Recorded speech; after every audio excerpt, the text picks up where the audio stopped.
おはようございます。今日はね久しぶりにホームのフィールドでね収録をしてるんですけれども、今日は湿原にね来てます。昨日はね結構雨が降っていて、台風の影響でね、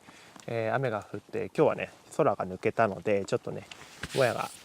漂っていますので、そういったもやを使いながらちょっと朝をね撮影してるんですけれども、これからねちょっと湿原の中を撮影したりだとか、ちょっといろんなところをね撮っていけたらいいかなと思ってます。本当にね台風10号のサンさんのおかげで1週間ぐらいの予定が全部ぶっ飛んだっていう感じだったんですけれども、山の予定とかも入ってたんですけど、それも全部なくなって、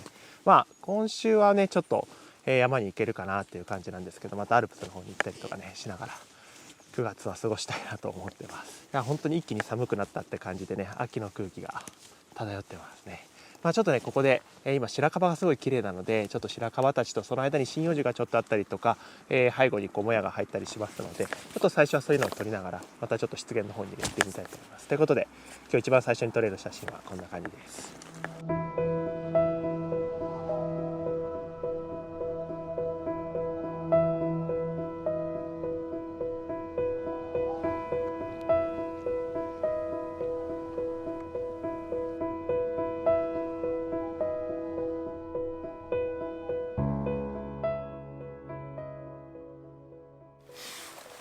今ですねちょっと湿原の方にね降りてきたんですけれども、降りてきた時は結構いっぱいあったんですけどね、だんだんこう風の流れでどんどんなくなっていって、いつの間にかすからかになったりする、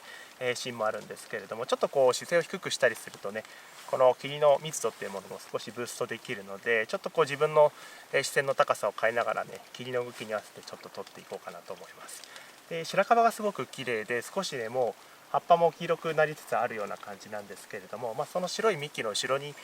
この霧の帯をねこう配置してあげるような感じで、流れてきたタイミングで、取っていきたいなと思います。あとは下にあるこの湿原のちょっとした水たまりだとか、あとはこの今岩菖蒲とかねメバチソウという白いお花も咲いているので、そういったものもちょっと含めたりとか、シダの塊をちょっと入れたりとかね、そういったものをちょっと装飾として入れて取れていけたらいいかなと思います。ちょっとね風がある関係で流動的に霧が流れて、光もねだいぶ入ってきてるので、またこの後ちょっと動きがあると思うので、それに合わせて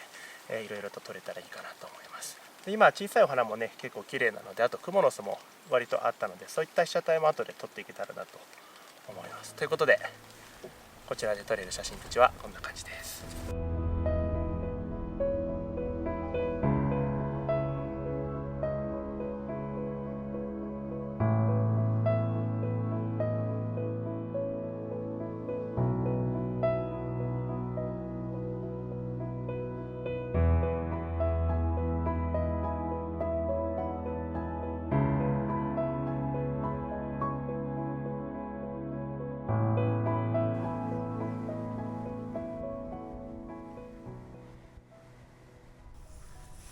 今はですねちょっとこうカメラをですね三脚から下ろして手で持ってね撮影してるんですけれども、足元に咲いているね、お花たちをね撮ってます。湿原の中にはね秋のお花で岩菖蒲とかね梅鉢草っていう白いお花がね咲いてるんですけど、遠くから見ると綿菅みたいな感じでねすごく綺麗に見えます。でこういったねちょっと草もですねだいぶ紅葉が始まっていて、もうブラウン系の色になってるんですけど、そういったものもちょっと一緒に交えてねやると少し色彩にバリエーションが生まれるので、それも含めてその中にふんわりとお花を1つとか、または2つのペアで撮ったりとか、いろんなストーリーを作りながらちょっと撮影していけたらなと思います。できる限りローアングルにして少しこの草の間を縫ってぼかしてあげたりするとね、幻想的な感じになるので、そういうようなやり方もちょっとやれたらなというふうに思ってます。これでだいぶね光が入ってきたので、この後ちょっと光を入れながら撮影していきたいと思います。ということでこちらで撮れるお花たちはこんな感じです。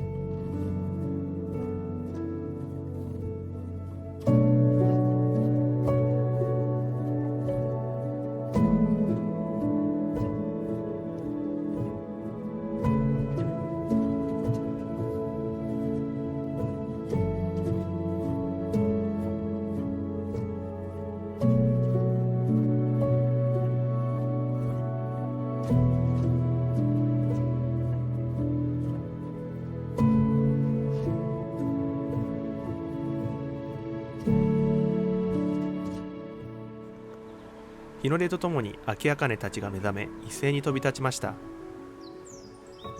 夜露で濡れた彼らの羽は太陽光を反射させキラキラと輝きます。9月になり、そろそろ彼らが産卵のために標高を下げ里に戻る頃でしょう。彼らが飛び回る姿はまるで冬のダイヤモンドダストを見ているような神秘的な光景でした。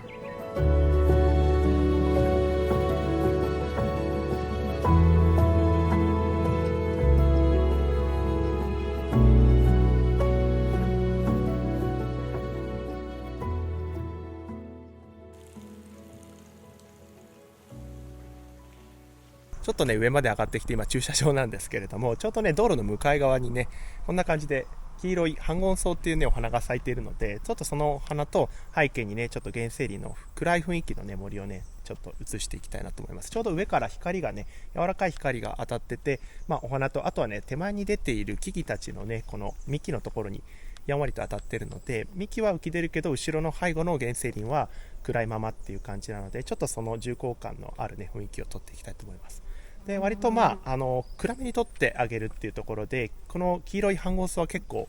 暗闇の中でも浮き出てくれるので、そんなに明るくしないで背景のシャドウは締めるっていう感じで、黄色が浮き出るとあとは木が浮き出るっていう感じでやっていきたいと思います。本当にこのミラーがねあったりとか人工物が多いんですけれども、ちょっとこんなところも撮りながらねいきたいと思います。あともう1箇所ぐらい撮れたらいいかなと思うんですけど、ひとまずこちらで撮れる写真はこんな感じです。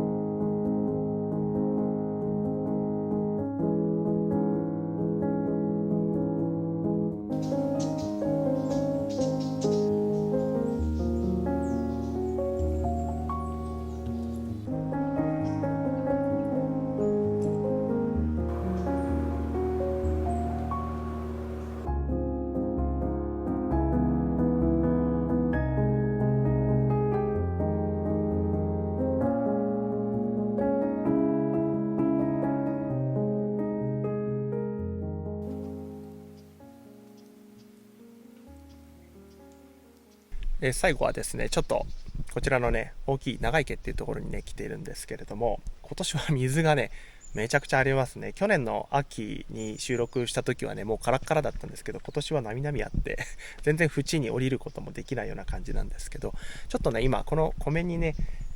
もう沈んでいるね草があるんですけれども、